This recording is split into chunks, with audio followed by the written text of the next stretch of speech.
We're not too far away now from Halloween, which will be a bit different this year due to the ongoing pandemic. Mila Kunis is best known for a few things: her shrill portrayal of Jackie on that '70s show, her varied film career, and her marriage to former co-star Ashton Kutcher. However, there's plenty of horror content to keep us all busy across the various streaming and VOD platforms, with Netflix always providing a reliable stream of genre material, including the recently released The Haunting of Bly Manor. However, something else Kunis should be known for is how much she keeps it real.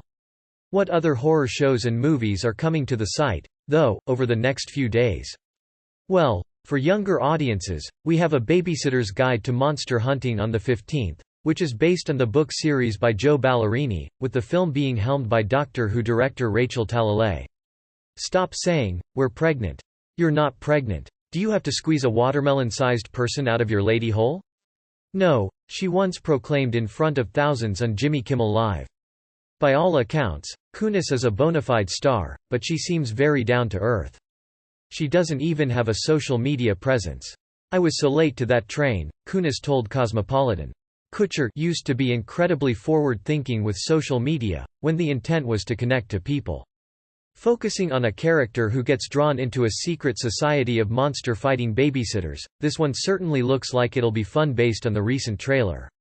But it took an ugly turn and became all about who can be the loudest, who can be the angriest and the most negative. Then it's just not a fun game to play. Clearly, there's a lot more to Kunis than what most people know. Here is the stunning transformation of Mila Kunis. Mila Kunis was born in Ukraine. Milena Markovna Kunis was born on August. Families should also check out Paranorman, the stop-motion feature from Laika, which arrives on Netflix next Sunday. Anyone who hasn't had a chance to watch Unfriended can do so this week as well on the 16th.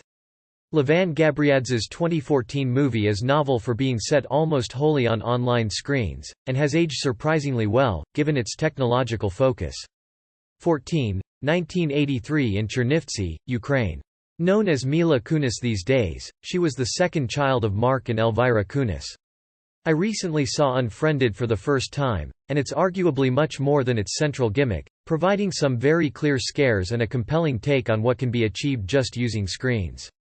Finally, those looking for international horror can view La Révolution on the same day, a French original drama series wherein a mysterious disease is afflicting the rich in Revolution-era France, and while not exactly scary, Batman, The Killing Joke touches down on the 15th and is certainly a dark and mature watch. A good collection, then, for subscribers wanting to enjoy the spooky season on the platform. As well as The Haunting of Bly Manor, there have been some great Netflix horror titles like Vampires vs. The family was Jewish, and, as Kunis explained to The Sun, it was difficult living there at the time. The Bronx on the service in recent weeks, and that trend only looks set to continue. My whole family was in the Holocaust. My grandparents passed and not many survived, she said. After the Holocaust, in Russia you were not allowed to be religious. So my parents raised me to know I was Jewish. You know who you are inside. She further recalled a childhood friend of hers who came home crying one day because someone had carved a swastika on the back of her school seat. Kunis' parents had good jobs. Mark was a mechanical engineer, and Mila's mother worked as a physics teacher. But the two decided to move to America when Kunis was 7 years old. They wanted to make a new life for all of us, and they've worked very hard to give us a good life, Kunis shared with Yahoo Philippines. Mila Kunis struggled to adjust to American life. The road to a better life was a long and hard one for the Kunis family. Mila Kunis shared with the Los Angeles Times that her family had $250 when they touched down in Los Angeles in 1991. While they had middle-class jobs in Ukraine, Kunis' parents had to work hard to make ends meet in the United States. Her father did odd jobs, and her mother worked in a drugstore. Kunis herself had trouble assimilating into American culture. I blocked out second grade completely. I have no recollection of it. I always talked to my mom and my grandma about it. It was because I cried every day. I didn't understand the culture. I didn't understand the people. I didn't understand the language, Kunis told the Los Angeles Times. My first sentence of my essay to get into college was like, imagine being blind and deaf at age 7. And that's kind of what it felt like moving to the States. Mila Kunis desperately wanted to act despite her family's poverty after having time to adjust to life in America. Mila Kunis turned into a more outgoing child, and, by the age of 9, she asked her parents about taking acting classes. My parents wanted me to go and mix with other kids, but the class cost $900. My parents had $2,400 in the bank account, and we couldn't afford it, she told The Telegraph. But my mum took out the checkbook and signed the check. She said, "I don't know why I am doing this," and walked away. I gave the check to the instructor. In that first acting class, Kunis met the woman who would become her manager. Kunis told the magazine American Way, "My parents told her, listen, we can't afford head shots, we can't afford anything. We can't take her to auditions because we work full-time. And we can't do this and we can't do that. For one reason or another, being the crazy woman that she is, my manager said, don't worry. I'll fix everything." Mila Kunis found early success with commercials after finding a manager. Mila Kunis landed commercials with big brands, such as Barbie and Lisa Frank. "All I had to do was go, wow," Kunis recalled in a Marie Claire video. "That's literally all I did for like the first 2 years of my career." Still, Kunis' parents were supportive of their daughter's budding career. "All my parents said was, you can do whatever you want to do as long as you get A's and stay in school," she told American Way. From a very young age, Kunis was racking up acting credits and setting herself up for steady work. "From 9 to 14 I probably did 20 commercials. The first movie I ever did was Piranha," Kunis told Interview. "Then I did a movie called Make a Wish, Molly, where I played a Mexican girl who was racist against a Russian Jew, but I didn't get the Russian Jew part because they didn't think I looked Russian or Jewish enough, so I was cast as the racist Mexican." She went on, "I did Baywatch, the John Larroquette show. Any show on television I guess starred on. I was that little kid." Mila Kunis joined that 70s show as Jackie. Young Mila Kunis gained national attention when she starred in the sitcom That 70s Show. "I went on the audition, and I wanted this other show called Sunset Beach," she excitedly explained on The George Lopez Show. "And I wanted that one because it had cute guys in it." Thankfully, Kunis' manager steered her towards That 70s Show instead. Kunis famously lied to the producers about her age in order to be cast on the comedy show. In a 2001 interview with People, Kunis said, "I told them I was going to be 18. But I didn't tell them when I was going to be 18.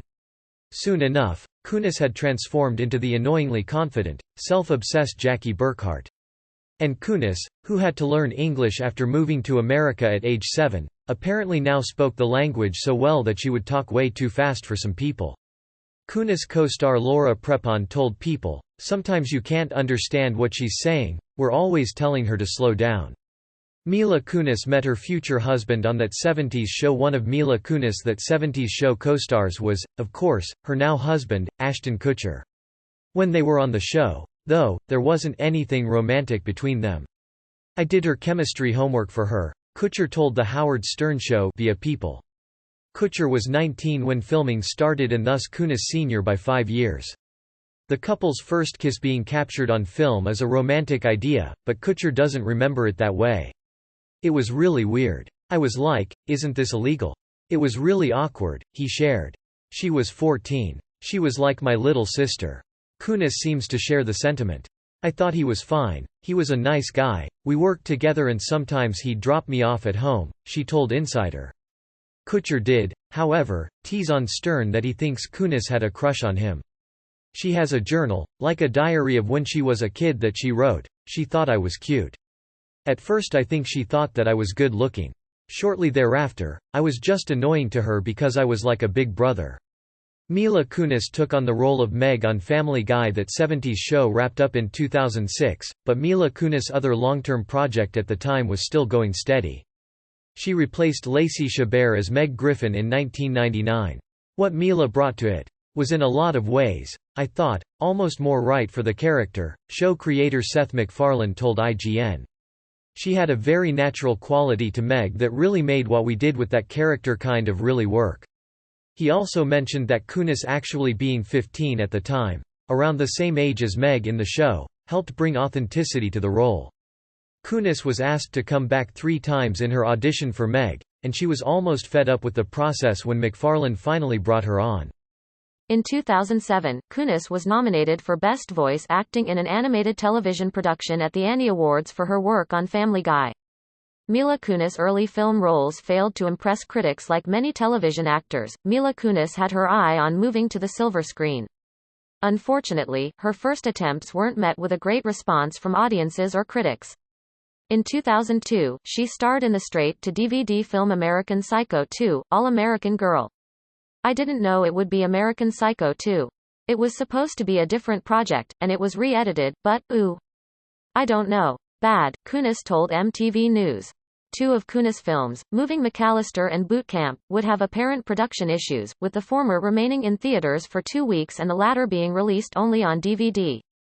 Things finally took a turn for the better when Kunis was cast in Forgetting Sarah Marshall. I came in for a part one didn't get in Knocked Up. It didn't work out, but he remembered liking what I did when I came in to meet with him, Kunis told the Orlando Sentinel. She added, I do think that Sarah Marshall changed things for me, and for the better. It let people see me in a different light. I'm not just Jackie anymore. Mila Kunis had a long-term relationship with this famous child star. Mila Kunis started a relationship with the child star Macaulay Culkin in the midst of her struggling film years. The two dated from around 2002 to 2011. We're incredibly private, and I think we relish the privacy we do actually have and are able to sustain it, Kunis told Parade in 2007. We enjoy each other's company. We like to read books or play video games or watch TV or go to the movies. And he's an amazing cook. He makes dinner every night. Kunis' rep proclaimed that the split was amicable when it happened, but, in 2018, Kunis told a different story. If get up.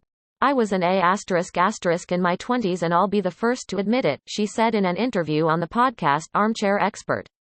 And that's something that took me a long time to come out and be like, yeah, you know what, I was AD*****, and accept it and I own it now. Mila Kunis soared into superstardom with Black Swan. Forgetting Sarah Marshall continued to have a major influence on Mila Kunis' career, as the actress' performance impressed director Darren Aronofsky. She just leapt off the screen, he told Independent in 2011. She was just so sexy, beautiful, charming and free. With a little recommendation from friend Natalie Portman, Kunis joined the critically acclaimed Black Swan. Kunis would dislocate her shoulder and tear her calf ligament while training for the film, but, nevertheless, she powered through. An opportunity like this very rarely comes about, she shared with the publication. So if you complain, you kind of feel like a baby, so you choose not to. Kunis was later nominated for a Golden Globe and won a Saturn Award for Best Supporting Actress for her role in Black Swan. In 2012, she admitted to Independent that she had been getting recognized on the street more and more since Black Swan's release.